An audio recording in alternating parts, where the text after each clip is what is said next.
Hi friends, welcome to BRS study point YouTube channel.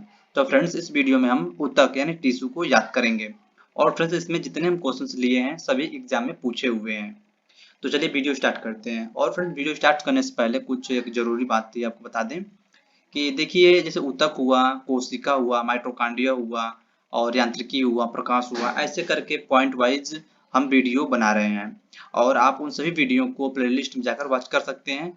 और जो playlist की link है आपको यहाँ पर आई बटन में मिल जाएगी। तो चलिए वीडियो स्टार्ट करते हैं। देखिए, हमारा पहला क्वेश्चन है, हिस्टोलॉजी शब्द का प्रयोग सबसे पहले किसने किया था? हिस्टोलॉजी शब्द का प्रयोग सबसे पहले किसने किया था? तो यहाँ इसका राइट आंसर हो जाएगा ऑप्शन नंबर ए। देखिए, जो ये मेयर थे, मेयर ने ही हिस्टोलॉजी शब्द का सर्वप्रथम प्रयोग किए थे। नेक्स्ट क्वेश्चन है क्वेश्चन नंबर 2। किस प्रकार के ऊतक शरीर की सुरक्षा कवच का कार्य करते हैं? किस प्रकार के ऊतक शरीर के सुरक्षा कवच का कार्य करते हैं? तो यहाँ इसका राइट आंसर हो जाएगा ऑप्शन नंबर ए। देखिए, जो एपिथेलियन यमी ऊतक होते हैं यह शरीर के सुरक्षा कवच का कार्य करते हैं। नेक्स्ट क्वेश्चन है क्वेश्चन नंबर 3। निम्न में से कौन सा ऊतक घाव भरने में सहायक होता है? निम्न में से कौन सा ऊतक घाव भरने में सहायक होता है? तो यहाँ इसका राइट आंसर हो जाएगा ऑप्शन नंबर ए। देखिए, जो एपिथेलियमी ऊतक होता है यह घाव भरने में सहायक होता है और जो ये शरीर के सुरक्षा कवच के रूप में भी कार्य करता है। नेक्स्ट क्वेश्चन है क्वेश्चन नंबर 4। निम्न में से कौन एक शरीर को गर्म रखने हेतु उत्तरदायी है? यानी जो शरीर को कौन गर्म रखता है? तो यहाँ इसका राइट आंसर हो जाएगा ऑप्शन नंबर सी। देखिए, जो वसामय ऊतक होता है यह शरीर को गर्म रखने के लिए मदद करता है। नेक्स्ट क्वेश्चन है क्वेश्चन नंबर 5। सेबेसियम ग्रंथियां पाई जाती हैं। देखिए, जो सेबेसियम ग्रंथियां होती हैं यह कहाँ पाई जाती हैं? तो यहाँ इसका राइट आंसर हो जाएगा ऑप्शन नंबर बी। देखिए, जो यह स्तनियों की त्वचा के डर्मिस में जो स्तनधारी होते हैं, स्तनधारियों की त्वचा के डर्मिस में यह सेबेसियस ग्रंथि पाई जाती है। नेक्स्ट क्वेश्चन है क्वेश्चन नंबर 6। मनुष्य की त्वचा सबसे मोटी होती है, यानी जो मनुष्य की जो त्वचा होती है सबसे मोटी कहाँ पर होती है? तो यहाँ इसका राइट आंसर हो जाएगा ऑप्शन नंबर बी। देखिए, जो मर पैर का जो तलवा होता है वहां पर ही हमारी जो त्वचा होती है सबसे मोटी वही होती है। नेक्स्ट क्वेश्चन है क्वेश्चन नंबर 7। लैक्राइमल ग्रंथियां स्रावित करती हैं। जो लैक्राइमल ग्रंथियां होती हैं वह क्या स्रावित करती हैं? तो यहाँ इसका राइट आंसर हो जाएगा ऑप्शन नंबर सी, आंसू। देखिए, आंसू कैसे निकलते हैं? जो लैक्राइमल ग्रंथियां होती हैं उन्हीं से ये आंसू निकलते हैं। नेक्स्ट क्वेश्चन है क्वेश्चन नंबर 8। बुढ़ापे में त्वचा में झुर्रियां पड़ जाती हैं, इसका क्या कारण है?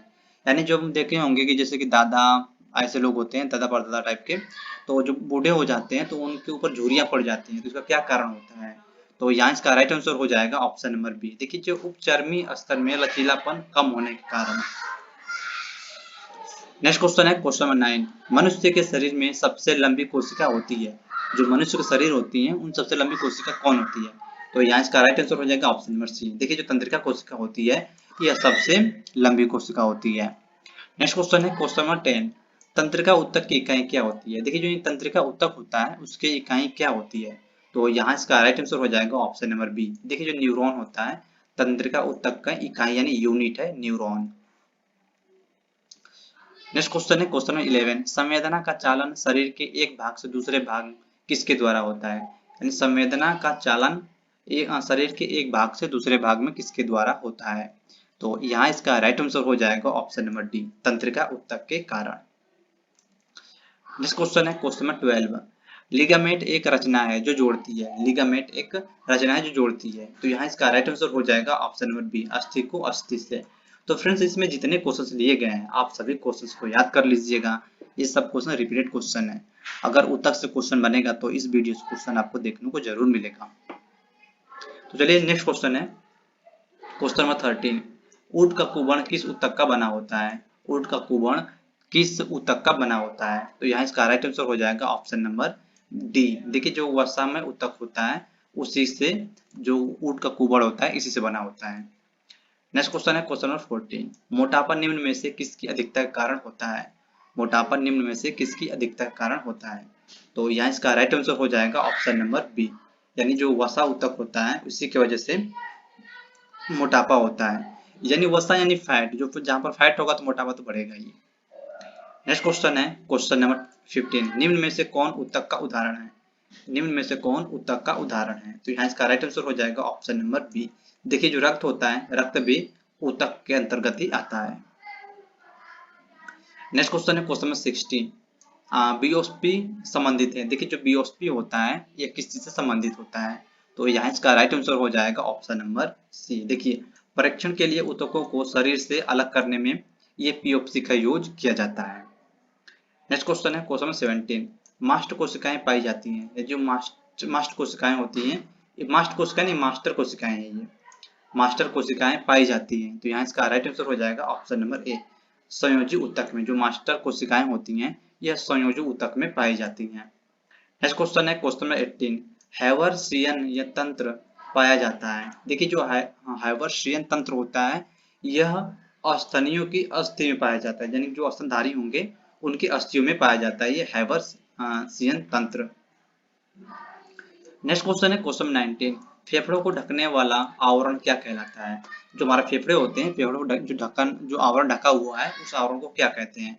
तो यहाँ इसका राइट आंसर हो जाएगा ऑप्शन नंबर, यहाँ पर ऑप्शन नंबर बी इसका राइट आंसर हो जाएगा।